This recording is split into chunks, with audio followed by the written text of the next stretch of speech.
Hello everyone, my name is Ananya Rajput, a law intern at Lexis and Company. So today I'll be talking about patenting of medicines.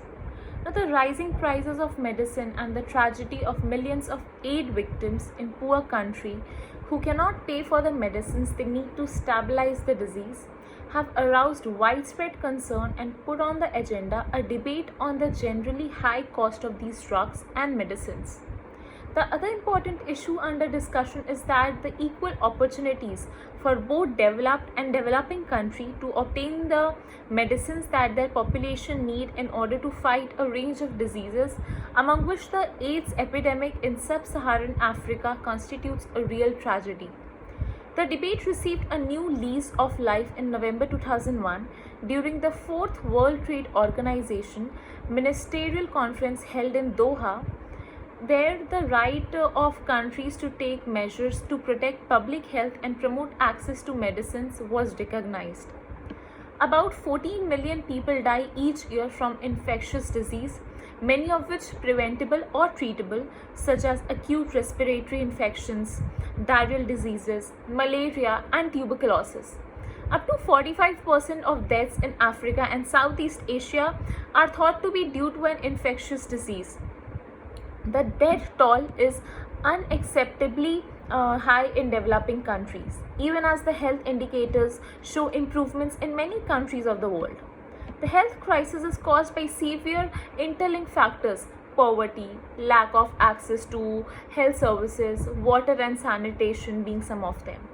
However, the vital in the promotion of public health and very often a matter of life and death is the supply of effective and affordable medicines and people access to such medicine and treatments. In case of HIV or AIDS, a human tragedy of mind-boggling dimensions is now at hand. Of the 36 million people with HIV/AIDS in the world, 25 million of them are in sub-Saharan Africa. In certain African countries, more than a quarter of adult population has HIV, and life expectancy is projected to decline dramatically in the next 10 years. For example, life expectancy in South Africa is projected to fall by 20 years by the year 2010 due to the spread of HIV/AIDS. The HIV/AIDS epidemic has put the spotlight on the issue of affordability of essential medicines. In industrialized countries, AIDS deaths have been dramatically reduced, partially because of the availability of life-saving medicines. However, a year's worth of the standard treatment of three antiviral combination is estimated at 10,000 US dollars to 15,000 US dollars. Now, this price level puts such treatment out of reach of most people in the developing world, where 95% of the people with HIV are from developing or underdeveloped countries. Patent rights are being extended around the world through the provisions of the WTO agreement on trade-related aspects of intellectual property rights. Proponents of the TRIPS agreement argue that patents and other intellectual property rights are essential for promoting research and development, as well as stimulating innovation. Yet there has been scant evidence that the introduction of TRIPS compliance standard of IPR protection has promoted transfer of technology, R&D, or innovation in developing countries. The intensive use of the patent system in a corporation is intended to protect their competitive edge and markets by keeping out their competitors. This strategic use of the patent system has the effect of stifling R&D, developing innovations, and restricting information flows in the developing countries. Patent protection is thought to be justified on grounds that the negative effect of monopoly rights will be outweighed by the incentive for creating activity, innovation, and research and development. This trade-off is being to be questioned because the price and the competition cost of strict patent protection have been very high. In the health and pharmaceutical sector, this trade-off often becomes with life or death consequences. The implementation of the TRIPS agreement will give rise to factors that can put access to medicine out of reach for millions of people in the developing world. The TRIPS agreement obliges WTO members to adopt and enforce high standards of intellectual property rights protection, which were derived from the standard used in the developed countries.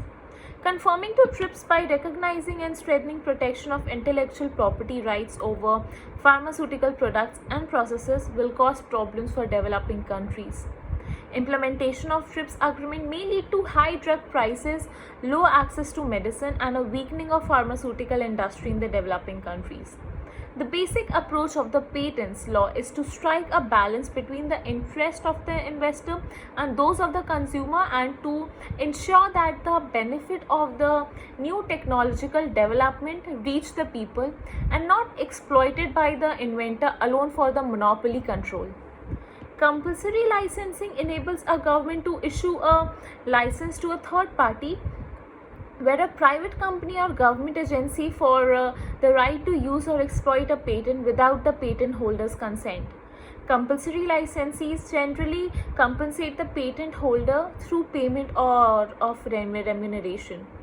Now, around the world, public concern is mounting at how the introduction of strict patent regimes in developing countries required by the WTO TRIPS agreement is causing the price of patent drugs to be set at high, often exorbitant levels. At effect, monopolies granted by TRIPS allow pharmaceutical giants to suppress competition from alternative, low-cost producers and to charge price far above what is reasonable.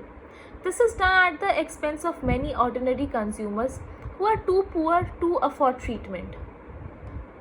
However, pressure has been put on many developing countries by government and companies in some developing countries not to exercise their rights to compulsory licensing or parallel importation.